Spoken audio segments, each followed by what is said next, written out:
Hello, Chris here, Real N140. Some of you, regular people who listen to my tweets, my little shouts out into the wilderness, will know that I've been suffering recently. You may pick it up in my voice. I've had a bit of a sore throat. Not ideal, really, but I'm working on a kind of beer's medicine thing, and I'll publish my findings on my blog soon enough. But one of the things I have found that has helped is the UrDunkel Weiss beer that you can buy at Waitrose. Now, sadly, it looks like they've stopped stocking it, which is bad times, really, because what am I going to do if I get ill now, you know? So, anyway, the wife kindly put her hand in her pocket, and was it ales by beersofeurope.com, found this beer here, which is another one from Germany. It's a Brauhaus Scheinfurt UrDunkel. Translating using me schoolboy German. It's unfiltered, it's natural, and it's got roasted malts.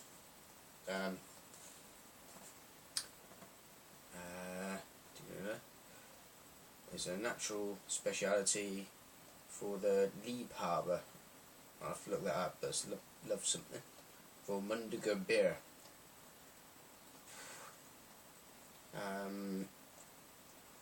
It's from a brewery that's been brewing since 1516, so what are we up to? Nearly 500 years. Well, they should have perfected it by now if they've been doing it for that long. So I'm going to open it and see what happens.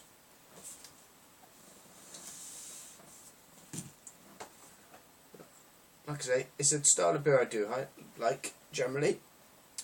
Nice little bottle cap there.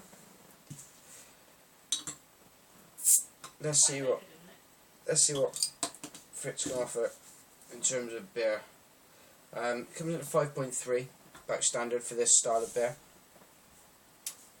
What are we getting on the pour? Nice glug from the bottle.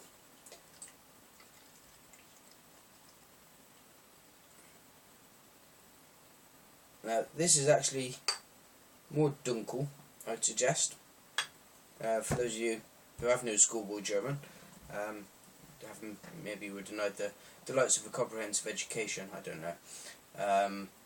But Dunkel is dark, you know, it means dark. So, nice dark beer. And it is.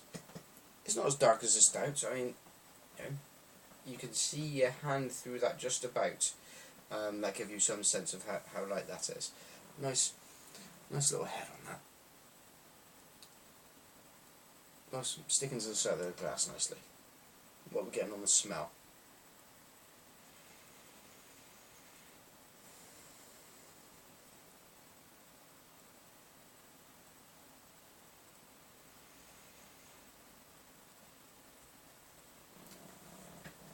Possibly some of the sweet kind of bubblegum flavour that you pick up. Now I'm looking forward to trying some of this because my throat's hurting a bit. And the thing that I like about the Dunkel beers is the soft mouthfeel that I've had from the ones that I've had before, and they're not harsh on your throat. Looking at this, can't really see much in terms of movement on the beer, so that should bode well for my my poor old throat. Anyway, I'm going to try it now. Cheers.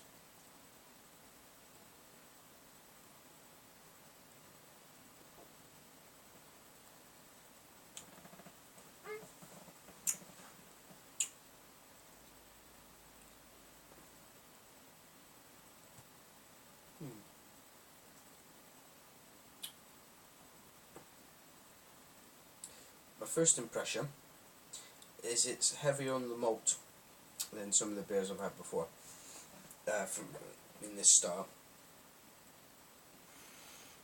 Going back to the nose, I'm not picking the malt up off the nose. Possibly a very, very slight hint of just a smidgen if anything of coffee-ish-ness.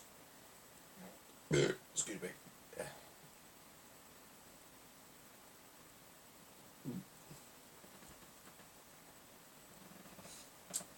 It is carved, but the water quality is such that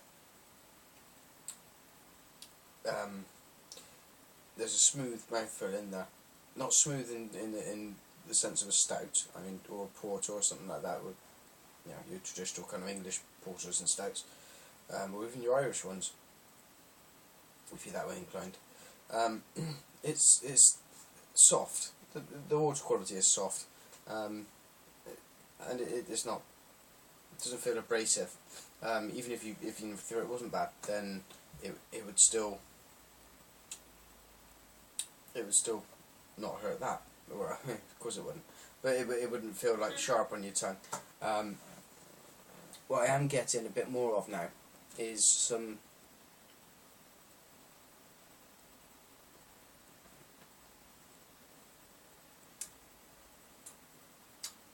very mild coffee, very mild. You're getting the cloviness, and it's not to the point of bubblegum. It's just there, it's present. So, you know, when you encounter cloves, it's not often you encounter cloves in their kind of naked state. Probably once a year on your ham at Christmas. This isn't anywhere near that. If somebody kind of waved a ham at you from a distance, maybe from across a room, you might just catch a slight whiff of that clove, and that's the same as you get from the taste in this beer.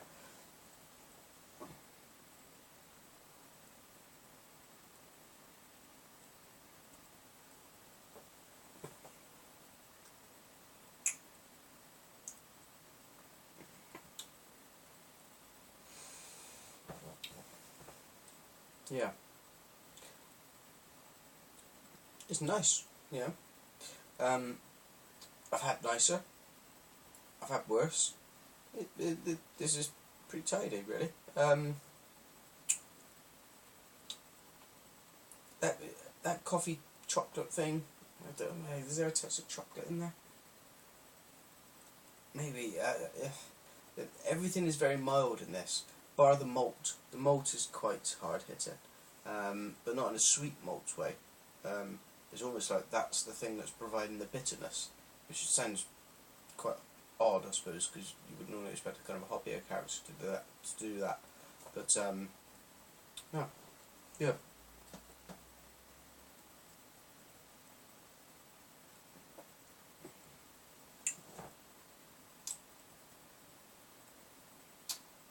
Yeah. This is a beer, and I wouldn't just have it on my sick bed. I think this is a great style of beer, and one that were I to go to Germany, I would investigate fully. In terms of a rating, or in terms of where I'd have it first, where do I have it? It's a sofa beer for me. It's not an out in the garden beer. It's not really an outside beer for me. It may be for some people, but this is a kind of a slightly cool night, and you just want to relax. You don't want anything gassy. You don't want anything pushy. You don't want to be hopped all over. You just want to experience beer in a kind of in a mild form, but with some decent flavours in there. So it's almost like it's good tastes, but not too much of any of them. I like it. Okay, I'll rate him. I'm going to go with 7.5. Yeah. It's not my favourite, like I said. Not my least favourite. It's good. What more do you want from me? I've managed to resist. You'll have seen previous reviews where I've brought in national stereotypes. I haven't done anything Germany, and I haven't mentioned the war. Bugger. There you go. That was my little gag in there. Do what you will with that. Anyway, I'm going to go now and drink the rest of this beer. Well done, the Hun, and I'll see you again soon. Cheers.